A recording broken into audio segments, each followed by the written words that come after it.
Halo semua, kembali lagi channel Kang Kijat. Kali ini gue mau ngebahas, kayaknya lagi rame banget sih ya. Soalnya di YouTube gue itu yang bahas iPhone 13 ini, yang alasan beli dan tidak itu tuh rame banget. Dan gue di sini pengen jelasin kenapa sih iPhone 13 ini tuh harganya turun drastis banget gitu ya. Bahkan sebenarnya kayak beberapa bulan dari Desember itu, kayak bulan Juni-Juli itu harganya masih 11,99 apa ya? Terus tuh turun jadi ke 10 juta bahkan 9,5 juta gitu. Dan ada apa itu ya? Di sini gue ada beberapa alasan utama yang gue pikir ini tuh make sense. Kenapa si iPhone 13 ini tuh harganya itu tuh turun sangat-sangat drastis. Oke, langsung aja kita bahas. Yang pertama itu pastinya iPhone 16 series itu akan keluar. Ya, beberapa bulan lagi tuh bakalan ada iPhone 16 series dan iPhone lama pun akan turun harga karena ya untuk ngabisin stok sekaligus menyambut iPhone generasi baru. Dan kalau misalnya nggak dihabisin stoknya dan harganya masih stabil segitu-gitu aja, ya nanti iPhone barunya itu bakalan kurang laku, apalagi yang base model misalnya ya. Itu alasannya paling make sense yang gue pikirin untuk alasan pertama ini, karena ya setiap tahun pun harusnya seperti itu ya, maupun di HP lain pun seperti itu. Nah, kemudian alasan yang selanjutnya ini adalah si iPhone 13 ini tuh masih punya value yang bagus banget guys. Mulai dari harganya pada saat belum diskon ya, dan upgrade yang kerasa banget di bagian layar, kamera, baterai, dan juga umur software yang masih panjang. Sehingga mungkin Apple itu ingin iPhone 13 ini tuh menjadi base model yang paling banyak dipakai orang agar bisa menikmati fitur baru di iOS 18 yang mana katanya itu tuh ada fitur AI-nya.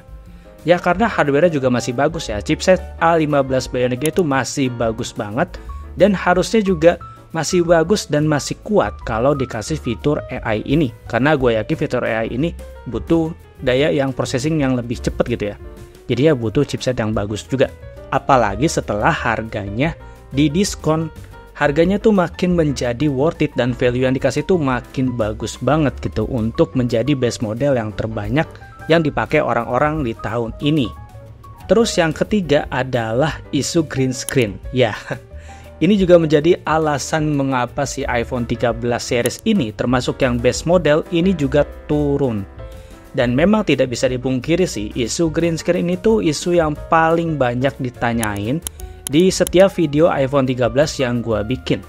Tapi ya, yang perlu kalian ketahui nih ya, green screen ini tuh terjadi paling banyak di iPhone 13 seri Pro atau Pro Max.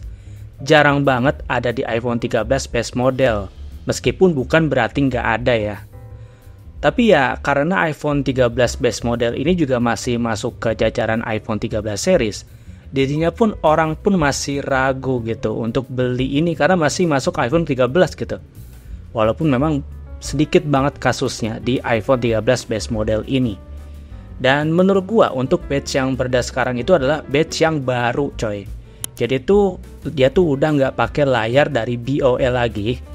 Yang kemarin tuh sempat isu karena dia itu mengakali sirkuit layar si iPhone 13 ini, jadinya tidak sesuai dengan spek yang dikasih oleh Apple.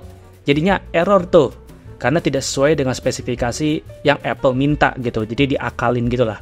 Dan akhirnya si Apple ini ganti layar ke Samsung, pakai pabrikan dari Samsung. Dan gue nggak bisa menyalahkan juga sih si iPhone 13 ini tuh bakalan kena ikut imbasnya juga gitu. Untuk isu green screen gue gak bisa menyalahkan juga karena memang ya siapa juga gitu yang rela mengeluarkan duit berjuta-juta ternyata pasti beli layarnya tuh hijau gitu, layarnya tuh rusak.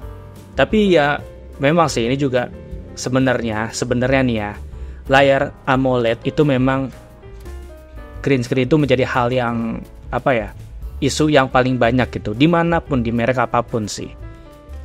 Kayak misalnya Samsung di seri S-nya pun itu tuh suka ada lightsaber gitu, garis hijau. Dan itu ya memang dari pabrikan layar ya karena cacatnya aja. Dan memang setiap produksi handphone itu selalu ada beberapa persen yang jelek gitu batch-nya. Jadi untuk isu green screen ini memang gua nggak bisa menyalahkan ya. Dan menurut gua apakah worth it dibeli atau enggak itu kembali ke kalian lagi.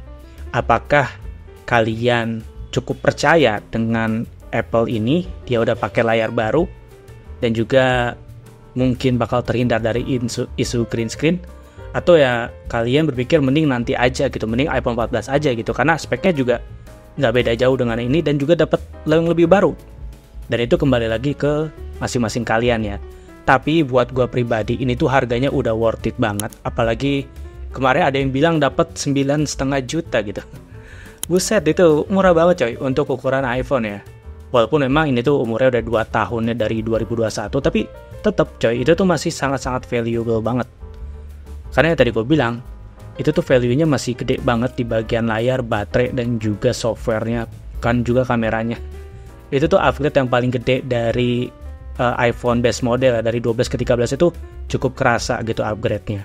So, jadi menurut gua alasan-alasan itulah yang ngebikin si iPhone 13 ini tuh turun harga. Karena memang udah waktunya juga gitu ya. Dan dikit lagi iPhone 16 keluar, so ya. Dan siapa tahu juga iPhone 13 ini masih masuk ke dalam jajaran iPhone yang paling laris di tahun ini ya. Soalnya di tahun 2022 dan juga tahun 2023 iPhone 13 ini tuh menjadi iPhone yang paling laris gitu. Yang best model gitu. Bahkan di tahun 2022 pun katanya ya, gue tuh lihat di beberapa sumber, nanti gue coba cari, itu tuh ada di urutan 5 besar gitu dibandingkan iPhone-iPhone yang lain. Bahkan seri Pro dan Pro Max dari iPhone 13 ini pun gak masuk gitu. Jadi menurut gue segitu besar value-nya yang dikasih di iPhone 13 ini, jadinya orang tuh masih pengen beli aja gitu. Apalagi harganya sekarang udah murah gitu ya di tahun 2024 ini. So, itulah yang menjadi alasan utama kenapa si iPhone 13 ini tuh harganya turun drastis. Ya, kira-kira seperti itulah. Semoga menjawab ya. Dan apakah worth it atau enggak? Kalau gue pribadi, gue bilang sih bakal ini masih worth it banget coy. Karena ya umur software masih panjang sih. Terus juga nggak jadul-jadul amat gitu. Umurnya masih panjang, nggak jadul-jadul amat. Dan memang ini sweet spot banget seperti yang gue bilang di video sebelumnya. Ini tuh sweet spot banget antara iPhone 14 dan juga 15. Ini sweet spot banget karena memang masih oke. So, itu aja sih yang pengen gue bahas untuk kali ini. Gak perlu banyak-banyak lagi. Dan seperti biasa, kalau kalian mau tanya, silakan tanya aja di kolom komentar. Gue seneng banget diskusi. Nanti kalau gue sempet, gue jawabin pertanyaan-pertanyaan kalian, oke? Segitu aja pembahasan kali ini. Semoga membantu. Dan terima kasih udah tonton dari awal sampai akhir. Kalau kalian suka videonya, klik like aja. Kalau kalian gak suka ya dislike aja lah gitu. Sekian video kali ini. Terima kasih yang udah nonton dari awal sampai akhir. Gue Yolan pamit dan bye.